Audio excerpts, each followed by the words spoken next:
Nehemías 8. Yo no voy a leer a Nehemías 7, que es el capítulo que normalmente no hubiese tocado cubrir, pero sí lo voy a usar por lo menos alguna porción del capítulo de manera introductoria para lo que es el capítulo 8. Y es que el capítulo 7 contiene una larga lista de genealogías que no vamos a estar cubriendo en el día de hoy. Yo voy a estar leyendo a partir del versículo 1 de este capítulo 8. Nehemías 8. Se reunió todo el pueblo como un solo hombre en la plaza que estaba delante de la puerta de las aguas, y pidieron al escriba Esdras que trajera el libro de la ley de Moisés que el Señor había dado a Israel. Entonces el sacerdote Esdras trajo la ley delante de la asamblea de hombres y mujeres y de todos los que podían entender lo que oían. Era el primer día del mes séptimo, y leyó en el libro frente a la plaza que estaba delante de la puerta de las aguas, desde el amanecer hasta el mediodía, en presencia de hombres y mujeres y de los que podían entender, y los oídos de todo el pueblo estaban atentos al libro de la ley. El escriba Esdras estaba sobre un estrado de madera que habían hecho para esta ocasión. Junto a él, a su derecha, estaban Matatías, Sema, Anías, Urías, Hilcías y Maasías. Y a su izquierda, Pedaías, Misael, Malquías, Asum, Asbadana, Zacarías y Mesulam. Y abrió Esdras el libro a la vista de todo el pueblo, pues él estaba más alto que todo el pueblo. Y cuando lo abrió, todo el pueblo se puso en pie. Entonces Esdras bendijo al Señor, el gran Dios, y todo el pueblo respondió amén, amén, mientras alzaban las manos. Después se postraron y adoraron al Señor, rostro en tierra. También Jesúa, Bani, Servías, Amín, Acub, Sabetai, Odías, Maasías, Kelita, Azarías, Jozabed, Anán, Pelaías y los levitas explicaban la ley al pueblo mientras el pueblo permanecía en su lugar.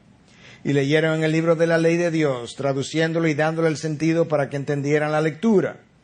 Entonces Nehemías, que era el gobernador, y Esdras, el sacerdote, y escriba, y los levitas que enseñaban al pueblo, dijeron a todo el pueblo: este día es santo para el Señor vuestro Dios.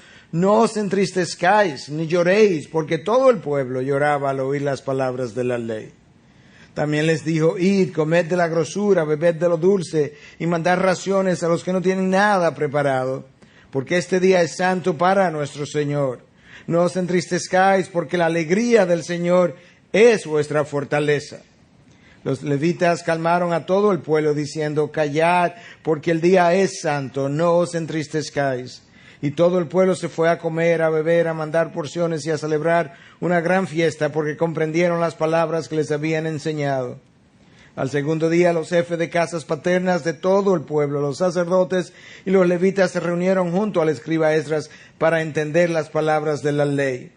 Y encontraron escrito en la ley que el Señor había mandado por medio de Moisés que los hijos de Israel habitaran en tabernáculos durante la fiesta del mes séptimo. Padre, gracias te damos nueva vez por la historia de tu redención plasmada en tu palabra, por la manera que la escribiste a través de hombres y mujeres que dejaron su vida y su legado plasmado en esa palabra. Te pedimos que tú seas con nosotros hoy, que tú seas el maestro, que nosotros seamos todos tus discípulos, que tu Espíritu sea el instrumento por medio del cual tú puedas hablarnos, que tu palabra sea la revelación que ha de impresionarnos, Dios. Bendice a tu siervo con sabiduría y entendimiento en tus estatutos, para que aquello plasmado hace miles de años atrás tenga vigencia en nuestros días.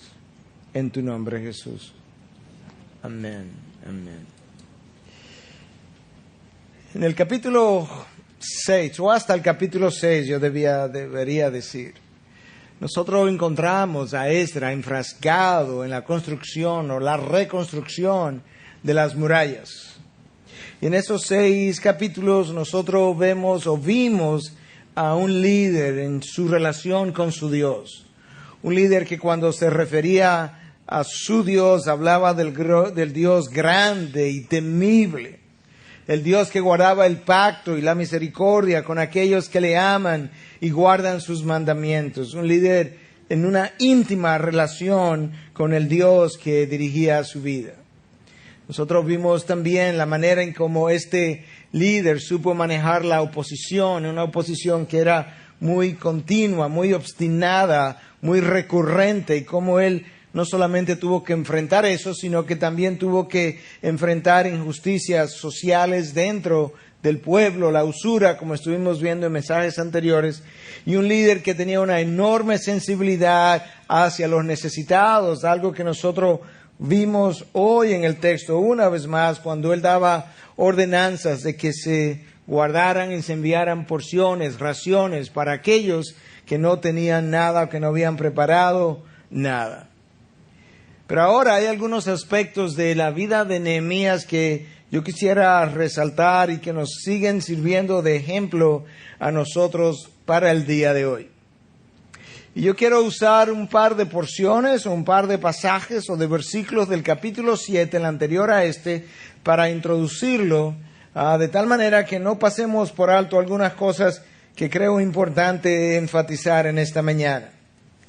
Al principio del capítulo 7, en el versículo 2, nosotros leemos las próximas o las siguientes palabras. Puse al frente de Jerusalén a mi hermano Ananí y a Ananías, jefe de la fortaleza, porque este era hombre fiel y temeroso de Dios más que muchos. Nosotros vemos ahora a un líder que ha comenzado a delegar funciones. Y en esta ocasión él ha delegado el control, la administración de la ciudad de Jerusalén a quien él llama mi hermano, probablemente no en términos de su consanguinidad, sino simplemente en términos de la relación estrecha que guarda o que guardaba con Ananías. Pero la razón por la que Nehemías escoge a Ananías es precisamente por algo que el texto nos deja ver, y es que él era un hombre fiel y temeroso de Dios más que muchos. Cuando se habla de alguien que es temeroso de Dios, se está hablando de alguien que es reverente, que tiene respeto hacia el nombre de Dios, hacia la causa, hacia su verdad.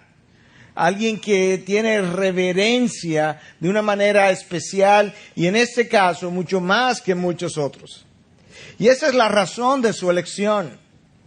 En el Nuevo Testamento Pablo le habla a Timoteo y le dice que él debiera pasar las enseñanzas que él recibió de Pablo a hombres idóneos, hombres que pudieran tener un buen testimonio, que pudieran representar la causa bien.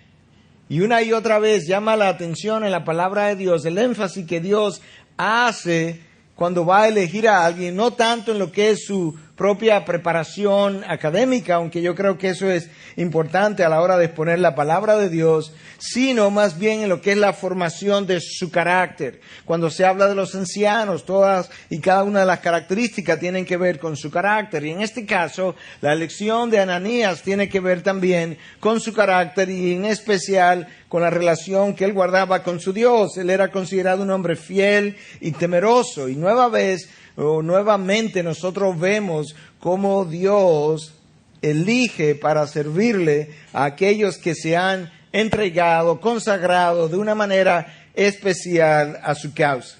Y muchas veces la única razón, decíamos en el retiro a los hombres, por la que Dios todavía no acaba de usarme es la falta de santificación que mi vida todavía exhibe. Y en este caso, Ananías ha sido puesto a servir basado precisamente en su vida de santificación. Él era un hombre fiel y temeroso de Dios.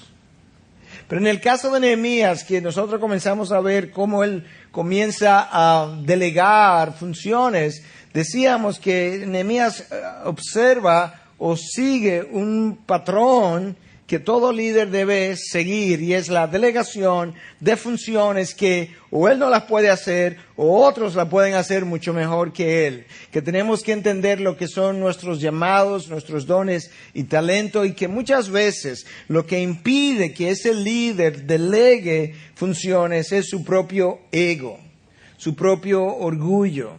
el querer llevarse los créditos solamente él, o querer que a la hora, cuando todo sea dicho y hecho, que realmente él termine con todo el crédito posible y que por tanto en muchas ocasiones ese líder con un gran ego no se atreve, no quiere delegar las funciones por el miedo precisamente, por la inseguridad, que es otra de las causas de que esta delegación no ocurra, la inseguridad de que alguien pueda reemplazarlo, de que alguien pueda lucir mejor que él, de que alguien pueda hacer el trabajo de una manera superior y que entonces él quede relegado, y lamentablemente ninguna de esas cosas son cosas piadosas ni cosas que Dios pudiera aprobar en lo más mínimo.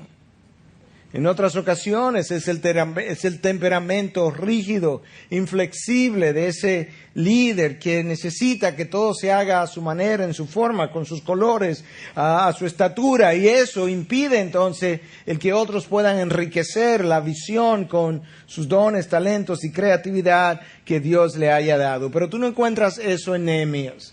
Tú encuentras a Nehemías, un gobernador que sabe cuál es su función. Terminada su función de restaurar las murallas, él está organizando algo más, pero él ha comenzado a delegar esas funciones. Y la administración de la ciudad de Jerusalén ha quedado delegada, como quedará delegada otra función más, como la vamos a ver en un momento. Pero lo próximo que leemos en el capítulo 7 del libro de Nehemías es esto, a partir del versículo 5. Entonces mi Dios puso en mi corazón reunir a los nobles, a los oficiales y al pueblo para que fueran inscritos por genealogías. Y encontré el libro de la genealogía de los que habían sido subido primero, y hallé escrito en él: estos son los hijos de la provincia que subieron de la cautividad, aquellos que Nabucodonosor, rey de Babilonia, había llevado cautivos y que volvieron a Jerusalén y a Judá, cada uno a su ciudad. Los cuales vinieron con Zorobabel, Jesúa, Nehemías, Azarías, Raamías, Naamaní, Mardoqueo, Bilsán, Misperet, Bigvai, Nehum y Baana. El número de hombres del pueblo de Israel, etcétera, etcétera. Lo que Nehemías está haciendo ahora es un censo por genealogía para determinar quiénes son los hijos de Israel, de dónde proceden. Y en el contexto hebreo eso era importante porque al fin de cuentas solamente los levitas y aquellos descendientes de la tribu de Leví precisamente podían servir en el templo. Y este censo que aparece en este lugar es prácticamente idéntico al censo que nosotros leímos en Esdras capítulo 2 que Zorobabel hizo hace 90 o 100 años atrás, antes de salir de Babilonia para Jerusalén, para saber precisamente quiénes iban con él. Y ahora hay un segundo censo que es muy similar y que pudo haberse corregido en algún momento y quizás explicar la diferencia entre uno y otro. Pero la razón por la que yo menciono eso, aparte de que si Dios tiene este censo y esta genealogía enlistada, es porque alguna importancia Él debió haberle encontrado. Pero la razón por la que yo quise mencionar este hecho es que el texto comienza diciendo: entonces mi Dios puso en mi corazón. No es lo mismo hacer un censo y hacer un censo. Y usted estará pensando, ¿y qué es lo que Él quiere decir con ese trabalengua?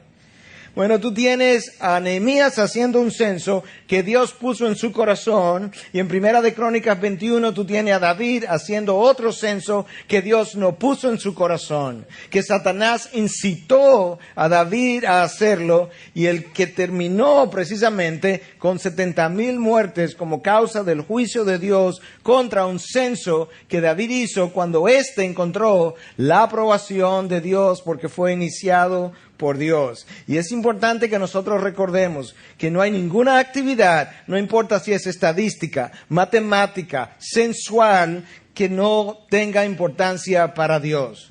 Dios quiere, Dios entiende que si Él es quien nos guía, quien nos dirige, entonces todas nuestras actividades debieran estar dirigidas por Él y solamente por Él y motivadas por Él.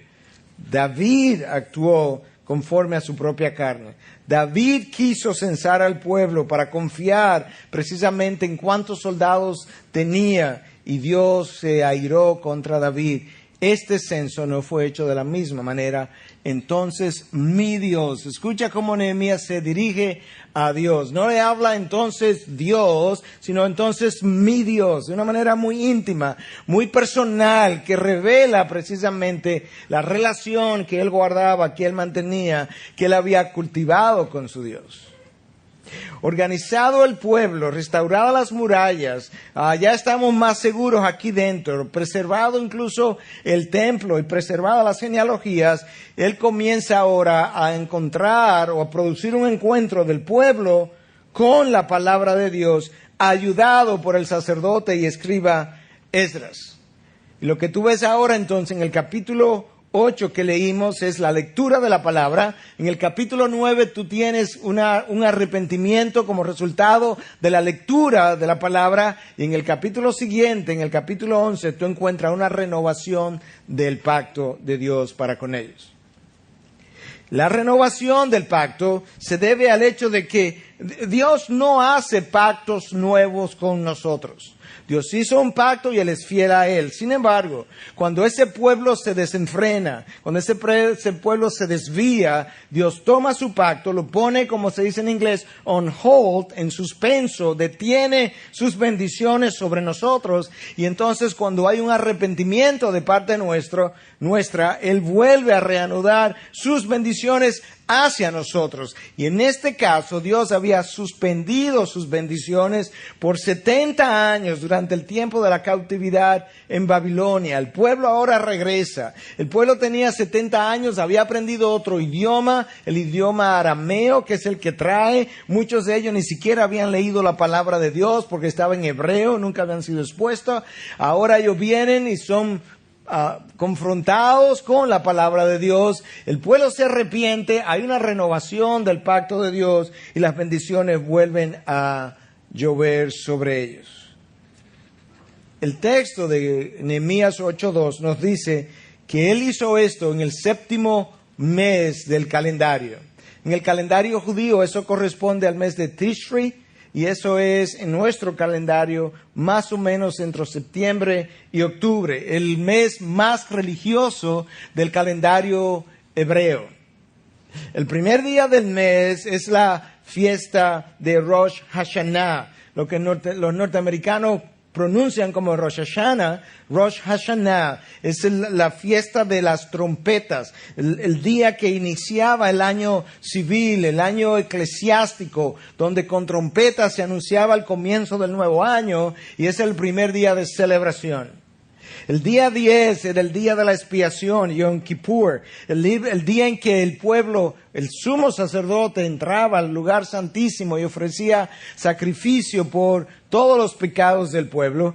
Y del día 15 al 22, entonces, la fiesta de los tabernáculos, donde el pueblo vivía en pequeños tabernáculos, en chozas, afuera de sus casas, por 7 días, recordando cómo Dios les sostuvo durante los 40 años en el desierto. Y es en este mes cuando todas estas fiestas se están reanudando. Y de hecho, el final del capítulo 8, que yo no leí, dice que el gozo y la celebración durante la fiesta de los tabernáculos fue tal que el pueblo no recuerda haberlo celebrado de la misma manera desde los tiempos de Josué.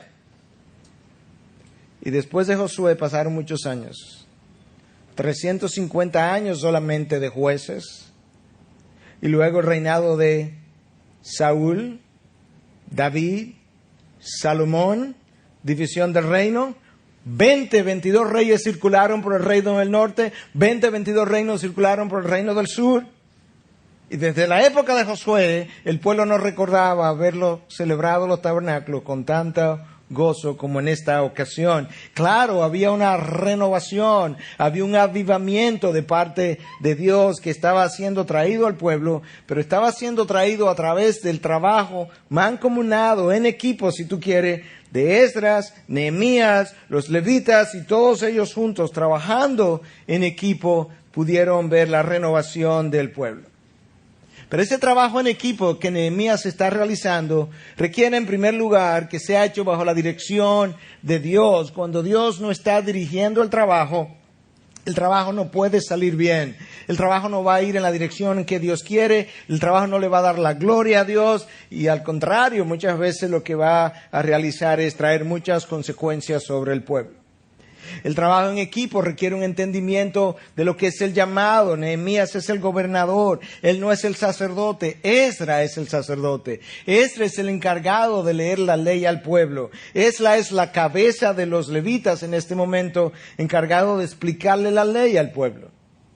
Requiere el trabajo en equipo, un entendimiento de los dones y talentos de cada persona, de tal manera que cada uno de nosotros pueda funcionar en el área de mayor efectividad conforme a su llamado, dones y talentos. Yo compartí esta mañana que hay cosas que ya yo no estoy haciendo en la iglesia porque entiendo que hay personas que lo hacen mucho mejor que yo lo hice en una ocasión. Pero si hay otros que lo pueden hacer mejor, pues yo debo seguirme moviendo en la dirección donde Dios más me pueda usar, más eficientemente me pueda usar conforme a mi llamado, dones y talentos. Y que cuando alguien es escogido para ejercer una función, en vez de preguntarnos por qué él y no yo, de una forma como si estuviéramos escogiendo entre mejor y peor, superior e inferior, que simplemente entendamos que muchas veces se debe a solamente llamados, dones y talentos. Y una buena ilustración que usaba esta mañana era, ¿quién es mejor, un limpiabota o un médico? Depende si tú tienes los zapatos sucios o un paciente enfermo.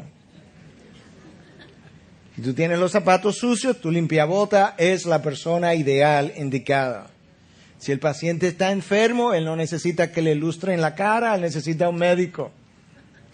De tal manera que cada uno de nosotros debe funcionar en el área donde Dios le ha llamado. Nehemías como gobernador, Esdras como sacerdote, los levitas como ayudantes en lo que era la enseñanza de la palabra entre todos ellos, como vamos a ver en un momento. Este trabajo en equipo requiere de humildad, de tal forma que no haya sentido de competencia, que Nehemías no tenga la necesidad de sentir, bueno, Esdras, tú lees parte de la ley, yo leo la otra parte de la ley, porque cuidado. Si Esdras me zorrucha el palo, como decimos aquí. Si después ahora de repente Esdras es el sacerdote y gobernador también. No, tú no encuentras nada de eso en el espíritu de Nehemías. Un verdadero siervo de Dios no tiene cabida para ese tipo de emociones, sentimientos e inseguridades. El trabajo en equipo requiere una actitud de servicio. Nehemías llama a Esdras, Esdras, te necesito. ¿Qué necesitas, Nehemías? Que leas la palabra, que confronte al pueblo con la palabra, que le explique la palabra. ¿Cómo no, Nehemías? Esdras quizá iba a llamar a Nehemías posteriormente, Nehemías, yo te necesito en administración, en organización. ¿Cómo no, Esdras? De tal forma que ninguno de ellos tenga que sentir que es amo del otro, sino que todos somos siervos de todos. Y cuando nosotros comencemos a trabajar de esa manera, con ese espíritu, seremos de un solo corazón, de un mismo sentir, como dice el texto al inicio del capítulo 8 que voy a leer en un segundo. El trabajo en equipo requiere que cada uno de nosotros entienda que no importa quién se lleva el crédito, porque al final solamente debiera haber uno que se lleva el crédito y es Dios.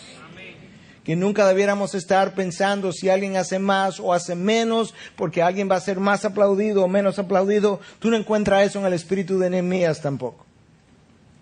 Y finalmente el trabajo en equipo requiere una visión común. El pueblo ha entendido, Nehemías había entendido, tenemos que asegurar a Jerusalén, construyamos las murallas. El templo había sido ya previamente reedificado, el lugar de adoración había sido previamente reedificado, fue lo primero que se hizo. Asegurada la ciudad, ahora nos toca organizar el pueblo, hagamos el censo, pero junto con eso, confrontemos ahora al pueblo con la lectura de la palabra de Dios. Y eso es lo que Nehemías se propone hacer. Versículo 1, capítulo 8, se reunió todo el pueblo como un solo hombre en la plaza que estaba delante de la puerta de las aguas. Y pidieron al escriba Esdras que trajera el libro de la ley de Moisés que el Señor había dado a Israel. Probablemente el Pentateuco. Probablemente los rollos que tenían el Pentateuco, los primeros 5 libros de Moisés, el libro de la ley, pero escucha cómo es definido, que el Señor había dado a Israel. Ellos reconocieron la autoridad que este libro tenía, porque aunque vino por medio de Moisés, sabían que en último caso la autoridad del Pentateuco no radicaba en Moisés, sino en el Señor que se lo había dado a Moisés.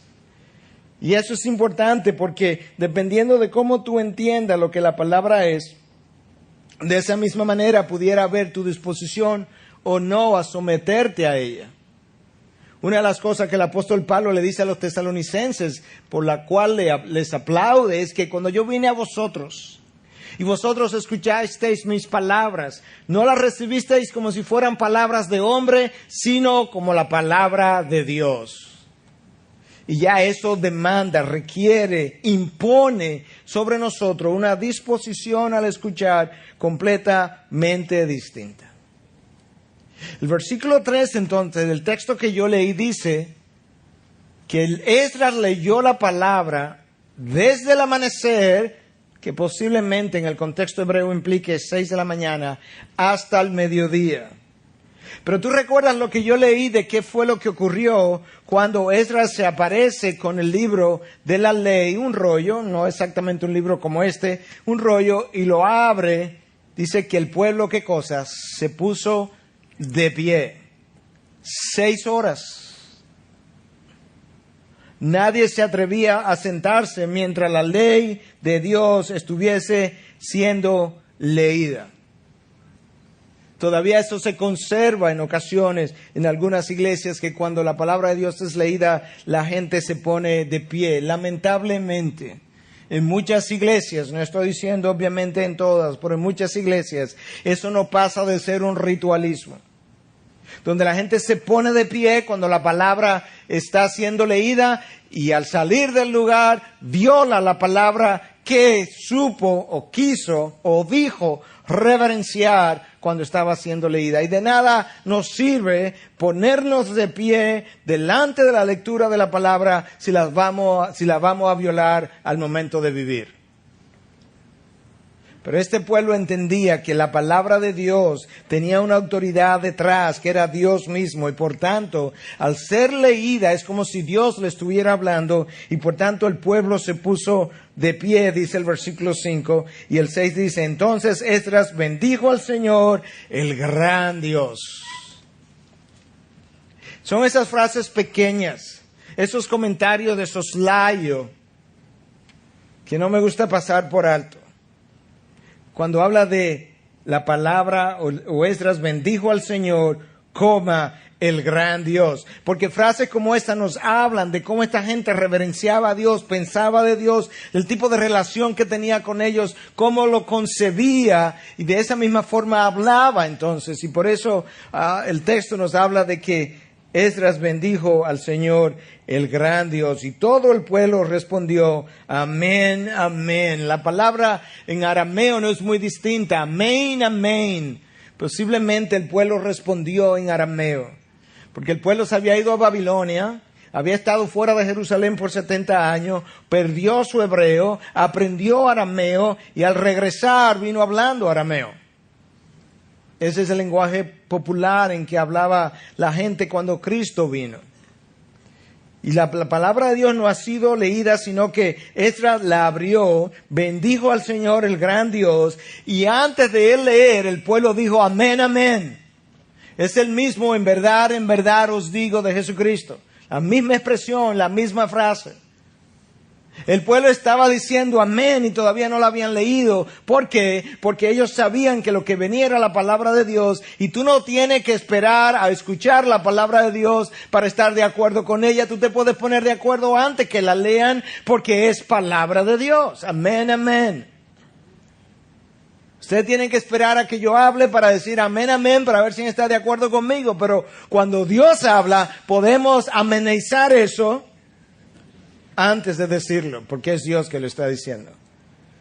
Amén, amén. Mientras alababan, mientras alzaban las manos, se postraban y adoraron al Señor rostro en tierra. Y luego 6 horas parado, mientras leían toda la ley. El texto dice que el pueblo escuchaba atentamente, tenía los oídos atentos. 6 horas.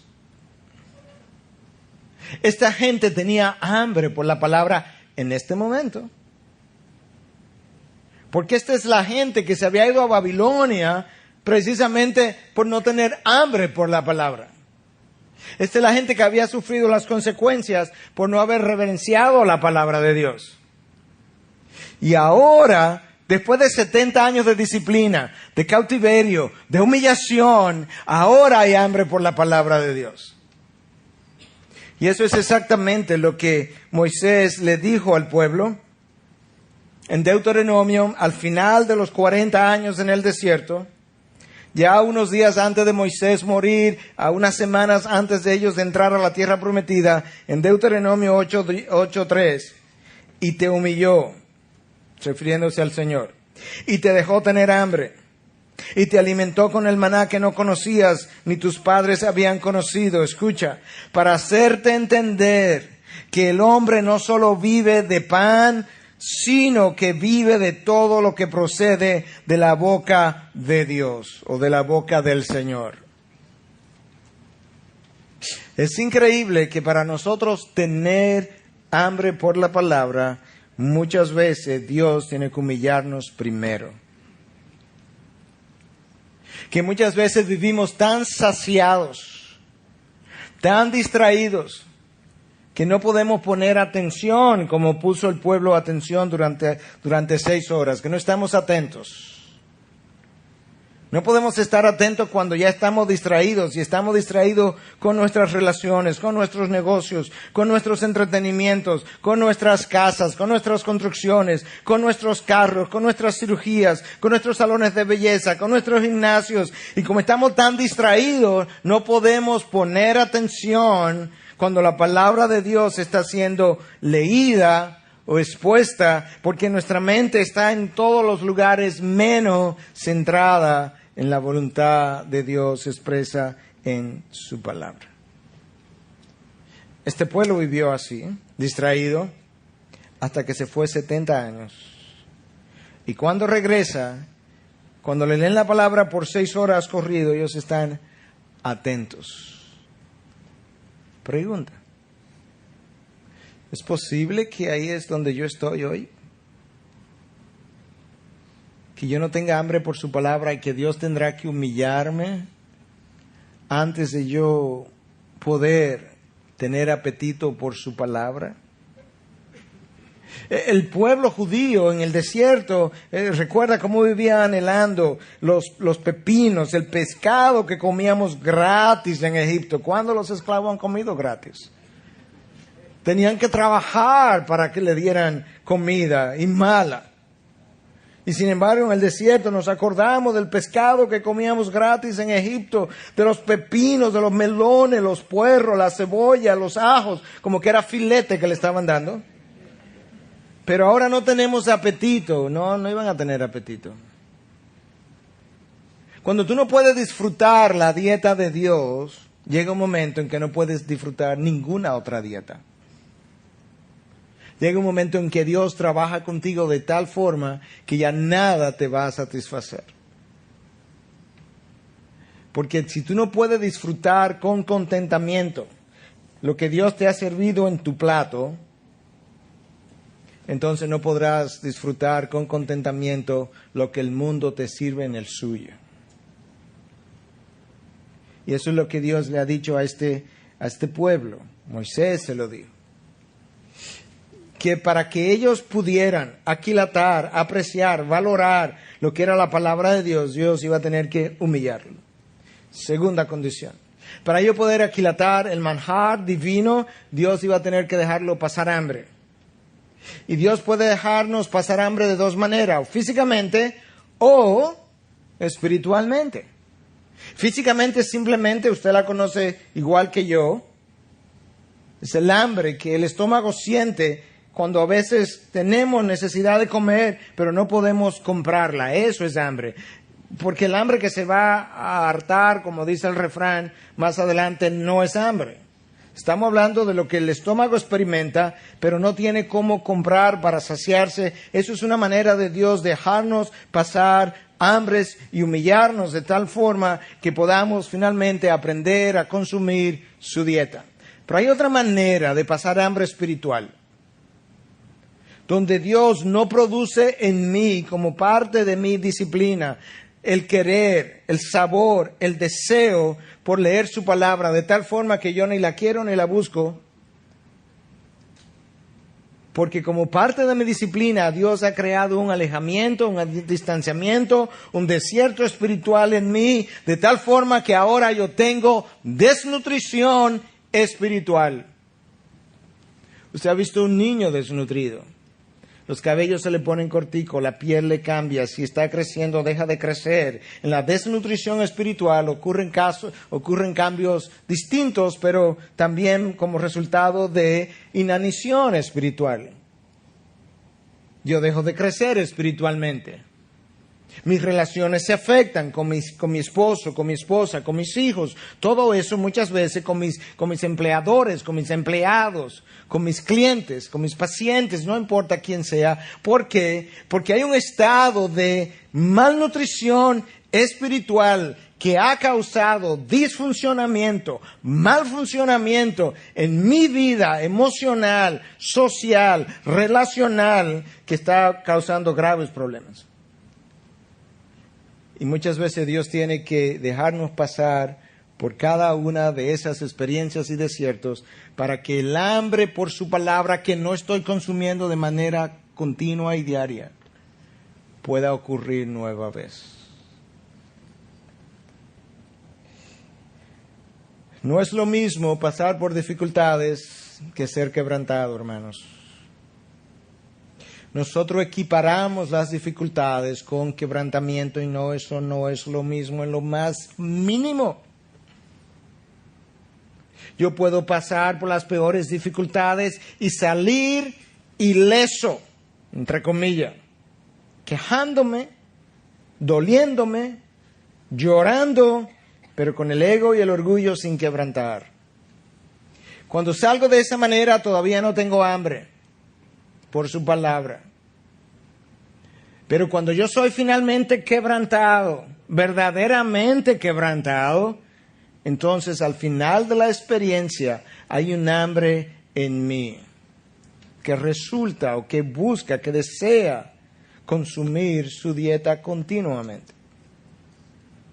Fausto nos hablaba en el retiro de hombres acerca de lo que implica, lo que significa tener una vida devocional diaria, continua, ininterrumpida. Y yo decía que en algún momento él tiene que dar ese mensaje al resto de la iglesia. Porque el resto de la iglesia tiene que conocer, recordar, entender el beneficio, el fruto de lo que es una vida de devoción continua, exposición continua a la verdad de Dios. Y es esa hambre espiritual que nos hace falta. Lamentablemente, la razón por la que no la tenemos es por lo que Dios nos deja ver en Deuteronomio. Y Él te humilló para que pudieras saber que el hombre no vive solamente de pan, sino que vive de todo lo que sale de la boca de Dios. ¿Y qué es lo que sale de la boca de Dios? Su palabra. ¿Y qué fue de lo que Dios tuvo que hacer? Tuvo que humillarme. ¿Y qué es lo que pasa con el orgullo que tiene que ser humillado y la ausencia de hambre por la palabra? Es que el orgullo vive saciado. ¿No puede tener hambre? Vive saciado consigo mismo, vive saciado con sus logros, vive saciado con sus sueños, vive saciado con lo que tuvo, con lo que tiene, con lo que va a tener, vive saciado con lo que compró, vive saciado con lo que va a comprar, se cree sabio, se suple a sí mismo, se exalta a sí mismo y entonces en ocasiones dice, no, pero yo no necesito tanta palabra porque ya yo tengo experiencia. Sí, pero mala. Pues la palabra nos dice, no te fíes en tu propia sabiduría. No tengo tiempo. Ese es el problema.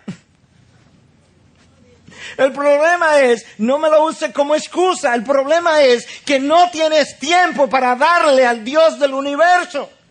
Ahí está tu pecado capital.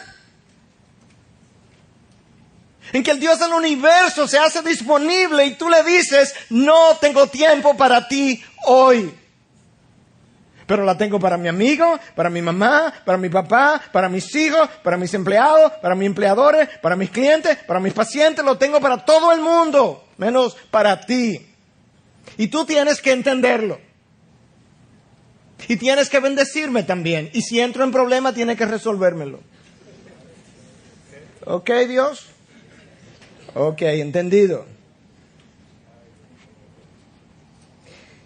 Dios dice, ok, nos encontramos en el desierto. Número 1 y número 2. ¿Tú sabes todas esas personas para quien tú has hecho tiempo? No podrás estar satisfecha con ninguna de ellas en relación con ella hasta que no me hagas el tiempo. Te puedes olvidar de lo que es gozo, propósito en cada una de tus relaciones. Te puedes olvidar de lo que es gozo y propósito en cada uno de tus quehaceres. Hasta que entienda que el Altísimo gobierna sobre la vida de los hombres. Y que Él merece prioridad. Temprano, todos los días y durante el resto del día. Y no me puedes relegar a un segundo plano y pretender que yo me conforme y que yo entienda. Tu falta de tiempo para conmigo es el mayor pecado, precisamente. Pero vivimos llenos del bagazo. Bagazo es todo aquello que a mí me produce más placer que mi Dios y mi palabra. Todo eso es bagazo. Ni casabe, bagazo, basura, sin poder nutritivo, que lo termino consumiendo, me llena, pero no me aporta ninguna nutrición. Es como, ¿cuál es este vegetal que no tiene ningún sabor? La tallota, usted lo conoce igual que yo. Usted se come una tallota y se la pone en el bolsillo y es la misma cosa. Eso es bagazo. Siempre hay que hacerla con otra cosa, la tallota, hay que rellenarla. Pues si no tiene sabor y hay que rellenarla para dárselo, comes el relleno solo, pienso yo. Bueno, pero eso es en paréntesis. Pero ya usted sabe lo que es un bagazo, es algo que no aporta absolutamente nada. De eso vivimos llenos. Y ese bagazo para muchos es una cosa y para otros es otra. Desde diversiones hasta ocupaciones, hasta trabajo, usted lo nombra. Aquello que nos llena, nos deleita, escúchame ahora, y me quita el apetito para consumir la dieta de Dios, que es su palabra. Los judíos no aprendieron lo que era bagazo y lo que era su palabra hasta que fueron humillados. Y te humilló. Y te hizo pasar hambre. Para que aprendieras, para que entendieras que el hombre no vive solamente de pan, sino de todo lo que sale de la boca de Dios. A veces ayunamos, entramos en un ayuno espiritual y sin embargo nuestra mente permanece en las mismas cosas no espirituales, pensamientos, tendencias, costumbres, hábitos, y el ayuno del estómago no nos sirvió absolutamente para nada porque el espíritu continuó consumiendo bagazo. En vez de consumir una palabra que Él define como perfecta, eterna, poderosa, impresionante, justa, verdadera, llena de maravillas. Dios dice eso.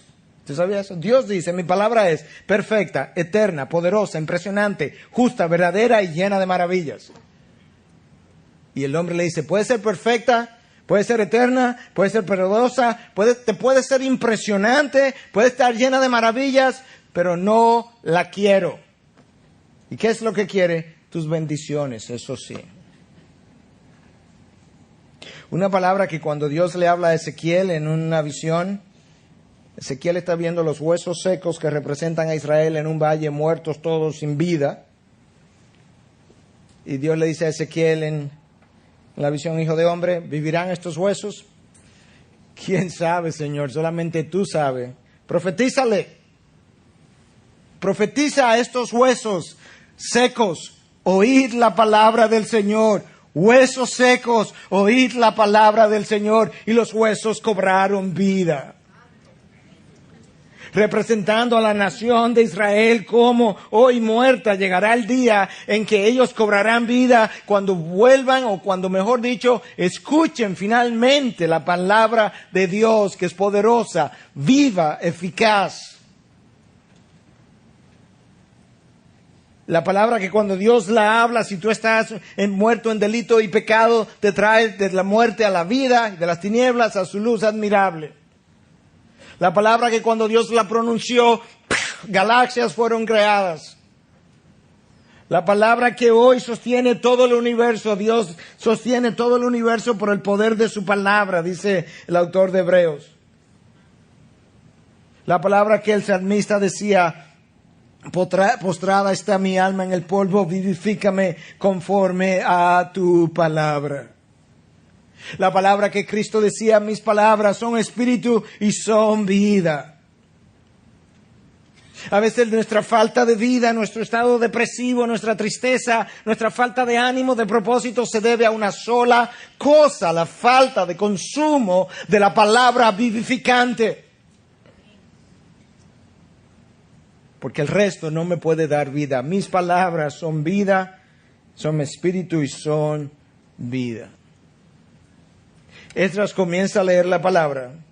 Nota cómo el trabajo en equipo se sigue produciendo. Déjame leerte con relación a la lectura de la palabra, la explicación de todo esto. Déjame leerte los versículos 7 y 8 una vez más. También Jesúa, Bani, Serebías, Jamín, Acub, Sabetai, Odías, Maastías, Kelita, Azarías, Josabed, Anán, Pelaías y los levitas, escucha, explicaban la ley al pueblo mientras el pueblo permanecía en su lugar. Leyeron en el libro de la ley de Dios, traduciéndolo y dándole el sentido para que entendieran la lectura. El pueblo no entendía hebreo.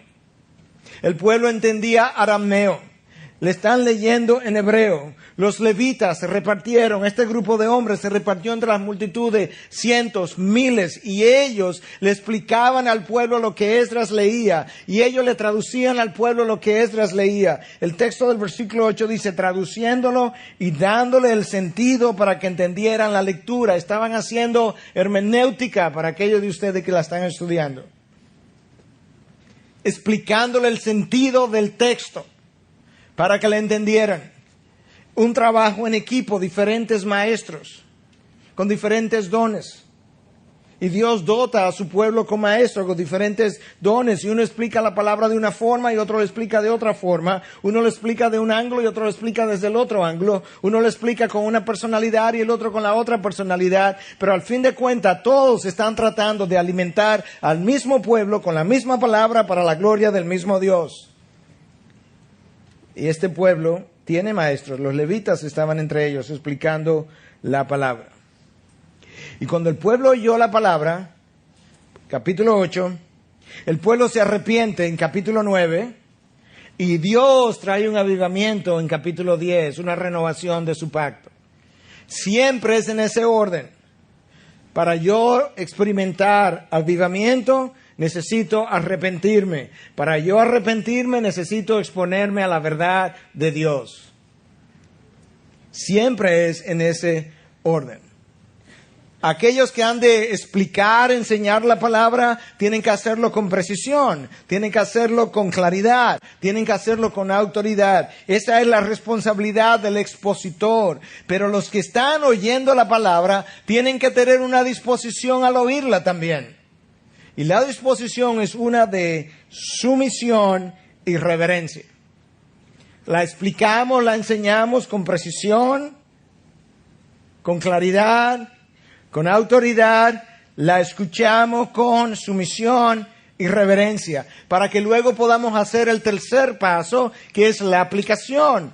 Exposición, audición, aplicación. Y cuando la llevamos a aplicar, nuestras vidas son cambiadas. Eso es como tiene que darse el proceso. Cuando Esdras comienza a leer el texto, el pueblo comienza a llorar. La intención incluso no era hacerlos llorar en esta ocasión. De hecho, los levitas le dicen que paren de llorar, que no os entristezcáis, porque esto es un día santo. Era el primer día del año eclesiástico, era día de jubileo, que se gocen. Esa era la intención. Y les habla incluso callar, porque el día es santo, no os entristezcáis. El gozo del Señor es tu fortaleza. No lloren, pero no podían dejar de llorar. ¿Por qué? Porque este pueblo que ha regresado, que está siendo expuesto a la palabra, sabe ahora al escuchar la palabra que tiene pecados que confesar, de los cuales arrepentirse. Y en la medida en que esa palabra comenzó a cortar su corazón y a cortar su corazón, no podían contener sus lágrimas. ¿Y qué es lo que produce dolor cuando la palabra es expuesta en ocasiones? Yo decía que hay varias cosas. Es que cuando la palabra trae luz a los rincones de tu vida y tú comienzas a ver la ceguera que tú habías tenido hasta tu propio pecado, al verlo, eso duele. Que cuando la palabra de Dios comienza a abrirte los ojos y tú comienzas a descubrir lo egocéntrico que yo había vivido, cómo había vivido para mí y solo para mí y no había visto el mundo que estaba a mi alrededor y el daño que había producido en medio de mi pecado, eso produce dolor, pero eso es la palabra que abre esos ojos.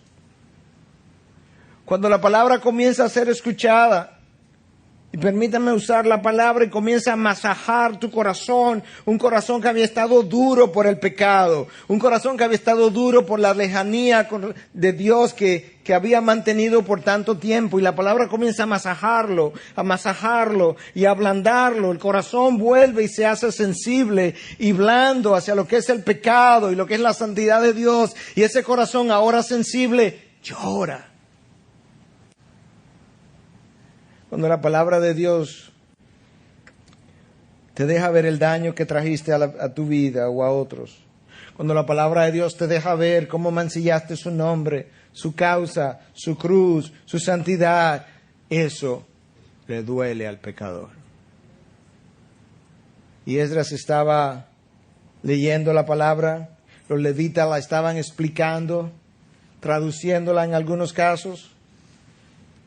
Y lo que había sido leído para motivo de gozo de ellos, como le decían los levitas, estaba produciendo mucho llanto.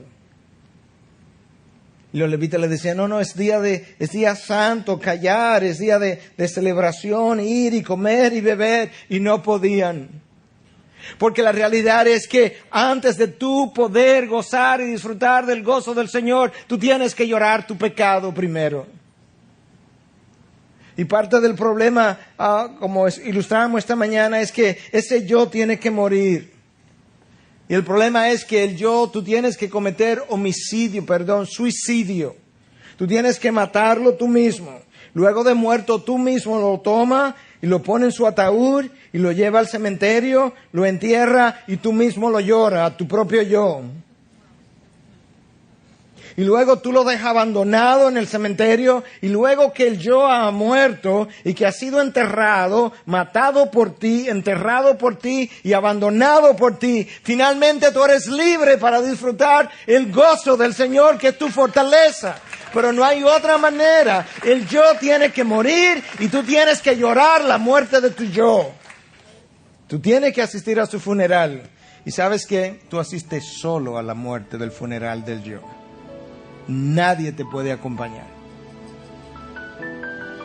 Dios no quiere que te acompañen al funeral del yo. Es un individuo demasiado malvado. El único que merece que lo llore eres tú mismo, porque era tuyo.